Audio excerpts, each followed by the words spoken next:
Sam Darnold continues to dominate, and the Minnesota Vikings look like the hottest team in the league. That and more on today's edition of Locked On NFL. The new Locked On NFL. The madman Tyler Rowland is your double shot of NFL espresso, with the Locked On local experts on every major story. Get ready, Rowland is revving up. The new Locked On NFL starts now. Locked On Podcast Network. Your team every day. Football fans, welcome in to the Locked On NFL podcast, bringing you a double dose of the NFL's biggest stories with help from our local experts that know your favorite teams like no one else. I am your host, the madman, Tyler Rowland, joined today as I am every Monday by Locked On NFL expert Gino Camilleri. On today's episode, we got to talk about this AFC Wild Card race, which got even crazier after Saturday night. Saquon Barkley goes for 2K. Can he break the all-time single-season rushing record? And we will start with another dominant performance from Sam Darnold and the Minnesota Vikings. Before we get into it, I do want to thank you for making Locked On NFL your first listen and for being an everydayer here with us at the Locked On Podcast Network, where it is your team every day. Like I said, Gino, the Vikings dominate again. And Sam Darnold looks incredible. And the Packers, yet again, fail to beat a good team in the year 2024. They simply cannot do it. It's about time that we stop doubting the Minnesota Vikings. And I'll tell you one person who didn't doubt the Vikings, and that's my guy Luke Braun from Locked On Vikings. I never had a doubt. Did you have a doubt? I never had a doubt. Did you have a doubt? I didn't have a doubt. No doubts for me. Did you have a doubt? Vikings survive another spicy comeback attempt after going up 27-3 against the Green Bay Packers. The Packers stormed back 27-25, but the Vikings, in a 4-minute drill situation, they get the first downs they need, and they end up kneeling out the game to go to 14-2. And now no matter what happens on Monday night, the Vikings go to Ford Field. That is for the division. That is for the number 1 seed. Doesn't matter what happens now. It all comes down to this. You love to see it. Another really fantastic day for Sam Darnold outside of one really bad pick. Justin Jefferson and Jordan Addison go crazy again. Aaron Jones a little banged up in the game. We'll have to check on that. But we're about to go live on the postcast here and talk about everything in detail, and then I'll have a Locked On Vikings up for you in the morning. We will see you all there. It's about to get real now. It is about to get real for the Minnesota Vikings. I mean, basically this team, there's been doubts in the back of your mind the entire time. Is this for real from Sam Darnold? Can the Vikings keep this up? I mean, it's time for the new year. Like, they're here. They've done it. And look at this performance. I mean, 33 for 43, 377 passing yards, 3 touchdowns, 1 interception. And the one thing that it stood out to me when the Titans played the Vikings, but it continues to stand out to me every single week when I watch Minnesota, and it's Sam Darnold's mobility. Sam Darnold is much more of a mobile guy than people give him credit for, and I don't mean scrambling and picking up yards like you would see from some quarterbacks. I mean his movement in the pocket. It's not quite Joe Burrow-esque, and we'll talk about Joe Burrow and his magnificence later in the show, but like the way Sam Darnold avoids pressure, keeps plays alive, keeps his eyes downfield. Some of his most impressive plays so far this year have him been creating outside of structure, and we give Kevin O'Connell so much credit for the offense that's been created here and for the weapons that are around Sam Darnold, and I'm as guilty as anybody. But those plays, that's not him having a great supporting cast. That's Sam Darnold making plays, and he's done enough of that this year that I think he deserves a ton of credit. Sam Darnold is a winner, not just because of the record that the Vikings have. He's a winner because he's going to get paid a boatload of money by somebody for what he is doing in this season. And if you don't think a Kyle Shanahan type of mind is looking at this player or this idea where we can take a middling veteran who at least can run our offense, and if we get the right guy, maybe we do catch lightning in a bottle. Sam Darnold, you put together those traits that made him that 3rd overall pick, and finally somebody, and that is Kevin O'Connell. Every coach thinks they can be the quarterback whisperer. Well, shout out to him. What he does inside of structure allows him to be confident outside of structure, like you are Right. saying, Ty, and that's why they are this good. And they put another whooping on the Green Bay Packers. I don't think it was as close as the score It suggests. never Green is. Bay Yeah, got close neither have late, been. but Minnesota really just cemented who they were. And now they might go from 5th place all season long to have a chance to have home field advantage in the playoffs. The pressure has to be on Detroit way more than it has to be on Minnesota right now. And you think Detroit playing against San Francisco on Monday Night Football, one day of rest advantage goes towards the Minnesota Vikings. Like, stuff like that matters at this time of year. I can't wait for that matchup. I mean, Luke mentioned it in the clip there that next week is for all the marbles in the NFC North, no matter what happens with the Lions this week. Cannot wait for that matchup. But looking at the other side, you know, the Packers have Super Bowl talent. I think the Packers at their best are good enough to make it to the Super Bowl in the NFC. But because of their youth, they just cannot rise to the occasion in these games.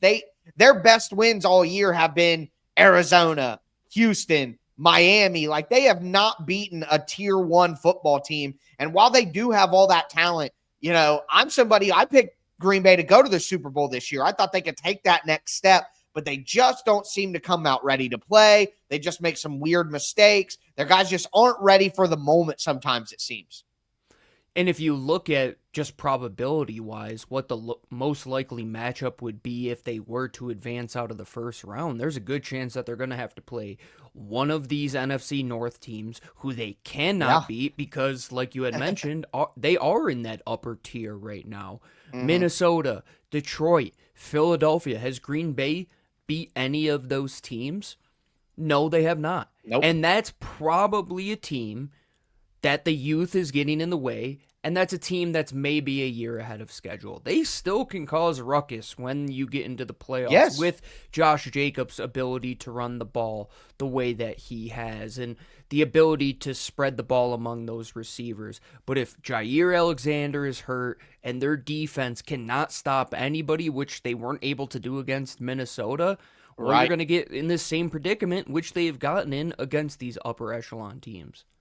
And now, obviously, some of these division matchups are a little bit different than a normal matchup would be because the familiarity is so there. We see a lot of close games in the division, or things break weird ways in these division games. So the Packers probably would have started a better game if they weren't going against the Minnesota Vikings. But like you said, they'll probably have to play them pretty early on in the playoffs or play the Lions. And I think the Packers can win games. I wouldn't be shocked at all if the Packers get a couple wins, but can I see the Packers being consistent enough to not only make it to the Super Bowl, but win a Super Bowl? I just don't think they're quite ready for that. But moving right along, Gino, you got to see something historic happen on Sunday. Saquon Barkley goes for 2,000 rushing yards. Is he going to be available to go for Eric Dickerson's record? We're going to talk about that. Plus, the New York Giants won, but boy, did they lose. It's Locked On NFL, part of the Locked On Podcast Network, your team every day. Today's episode is brought to you by Rocket Money. Did Rocket Money help you find any subscriptions you forgot about or that you were paying for twice? It definitely happened to me. I had a few subscriptions I didn't even realize I was still paying for, and Rocket Money made it so easy to track them all down. It's like having a personal assistant for my finances. Rocket Money is a personal finance app that helps find and cancel unwanted subscriptions, monitors your spending, helps lower your bills so that you can grow your savings. It brings everything together in one place, whether it's subscriptions, your spending habits, or even the goals you want to hit this year. Rocket Money has over 5 million users and has saved a total of $500 million in canceled subscriptions, saving members up to $740 a year when using all of the app's premium features. For me, one of the best features by far is the subscription tracker. I used it to cancel services I wasn't using anymore, and I've already saved a ton. Plus, with their goals feature, I've been able to automatically set aside money for my future. No more stressing about budgeting every month. Cancel your unwanted subscriptions and reach your financial goals faster with Rocket Money. Go to rocketmoney.com/lockedon today. That's rocketmoney.com/lockedon. Rocket Money, NFL.com/locked on. All right, Gino, let's continue today's edition of Locked On NFL, recapping Week 17. We got a Monday night game between the Lions and the 49ers still ahead, but so much action happened, not only on Sunday, but on Saturday and Thursday and Wednesday. We're going to talk about the craziness from Saturday in the AFC Wild Card at the end of the show, but Saquon Barkley makes history on Sunday, goes for over 2K. Gino, obviously the team that you cover would be foolish to not get your thoughts on what Saquon has done here, and then do you think they give him a chance to break the record next week? Well, first things first, what he has done is really lived up to exactly what Howie Roseman paid him that contract to be, and more. And that's exactly the precedent that Saquon Barkley and Derrick Henry and Josh Jacobs are sending to the rest of the league. That if you find a team that is right at the precipice or on the ascent, and they can implement a back that can do it all for a fraction of the cost of a number 2 or a number 3 wide receiver, you do it 15 times out of 10 at this rate. Because Saquon Barkley's barely getting paid $13 million this season, and he just eclipsed 2,000 yards. And you talk about having a chance next week, I think Nick Sirianni knows exactly what it would mean to not just Saquon, but the rest of the offensive line. For that record to be held by the Eagles, I think it would be very fitting for how good their offensive line has been and how much Jeff Stoutland has been instrumental on that entire outlook there. But Saquon Barkley is a special player, and when everything comes to be, that's when records can be broken. I think they give him a chance. Now, if he starts to get banged up a little bit and he's grabbing at his ankle or anything that gets any sort of ding or dent on him, you take him out of the game. But Nick Sirianni, he did something cool in the game today. Once he broke 2,000 yards, he took a timeout, allowed Saquon Barkley kind of to have a curtain call in this game. So I think Nick kind of gets what's going on. And you talk about breaking Eric Dickerson's record. I'm sure you remember watching Adrian Peterson and what that moment was. I think not just me, not just Eagles fan, this is going to be a nationally viewed thing. And this is so much more than just can he get the record. Like, this is a historic thing that we might never see again.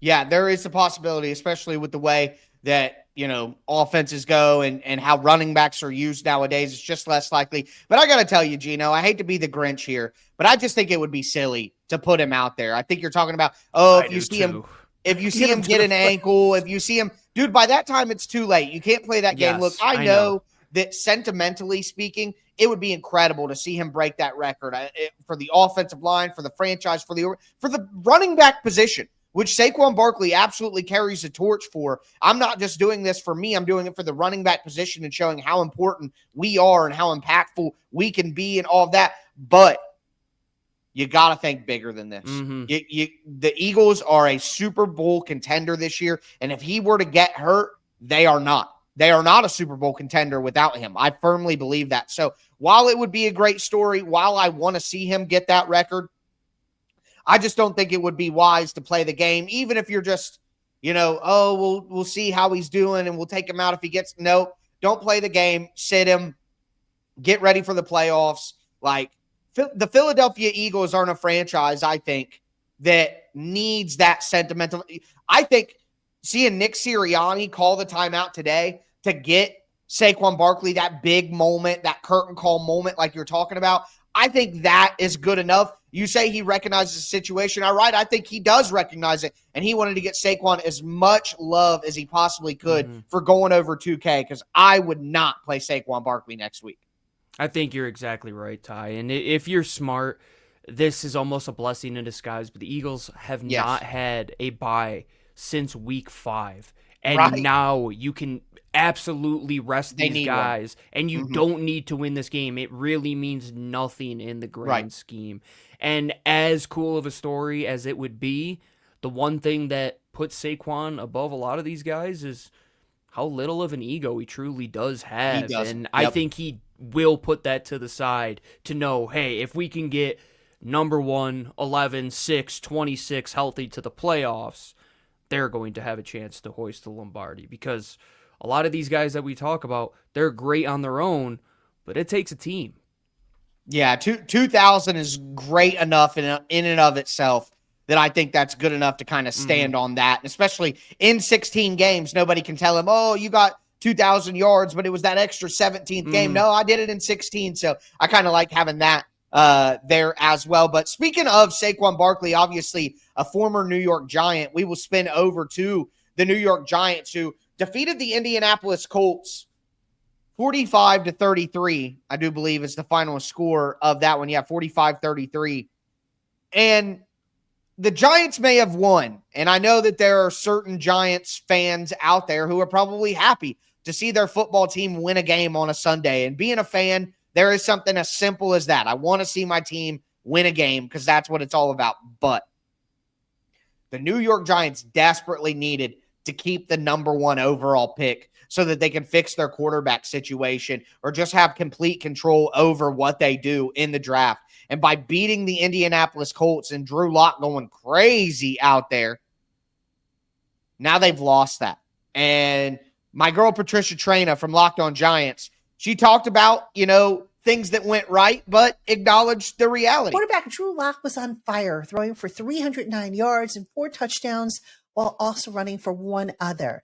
The Giants' offensive line, which had been completely remade since the start of the season due to injuries, kept the Colts out of Lock's face, and rookies Tyrone Tracy Jr. and Malik Neighbors each got to 1,000 scrimmage yards, becoming the first rookie teammates to do so since 2006 when Marcus Colson and Reggie Bush did so for the New Orleans Saints. What more to like about the win? The Giants won the turnover battle. And yes, even special teams contributed with a 100-yard touchdown return on a kickoff from Emir Smith-Marset. Now, the drawback for the Giants is that by their winning, they dropped from 1st to 4th in the 2025 draft order, behind the Patriots, Titans, and Browns. Look, the Titans need a quarterback. The Patriots will probably be willing to deal with somebody to let someone come up and get a quarterback, like maybe the Raiders. It could be the Giants too, but you just put yourself in a tough spot. And I think Patricia mentioning Tyrone Tracy, over 1,000 total yards.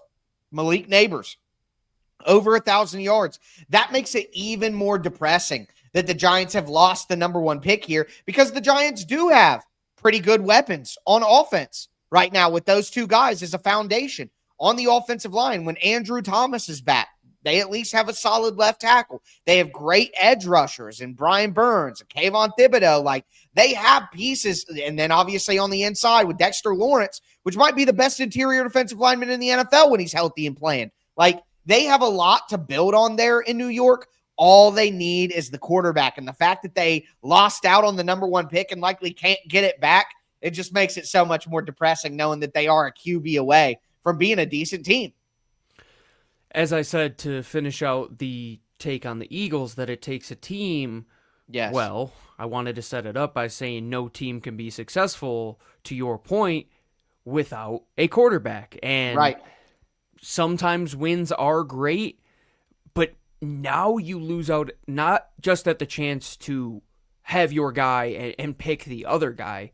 You might not even have a chance to get your guy, because if you list those teams and look at them, you have your Titans, which 100% could use a quarterback. The Browns, I think, would be in the market for a quarterback with their situation that they have. And you'll probably see Travis Hunter go to New England. So now the Giants are stuck in a rock and a hard place. Do you set yourself back a whole nother year because of this? Or are you in the, and I don't mean to throw any low blows here, Ty, are you in the situation where you draft the Will Levis of the class and you overdraft somebody based on traits that might not really be there? Mm-hmm. Yeah, they put themselves in a very difficult position, and I know that people want to win, and I know that fans want to win, and I'm sure that Brian Dable and Drew Lock and all the players, they want to win, but man, and there's no, you can't. We all say that owners getting involved in everything is bad. Like, you don't want an owner that's meddlesome. You know what I mean? But at the same time, the only answer to this is for the owner to literally say, no, you got to play this guy. No, you can't do this. No, you got to try. And you just can't do that either. So just an unfortunate situation for the New York Giants that my Tennessee Titans will benefit from. I mean, if I'm going to suck, give me the number 1 pick. So anyways, with that being said, though, Saturday was crazy in the NFL. The Cincinnati Bengals in one of the most wild games of the season knock off the Broncos, and now the final AFC Wild Card spot is up in the air.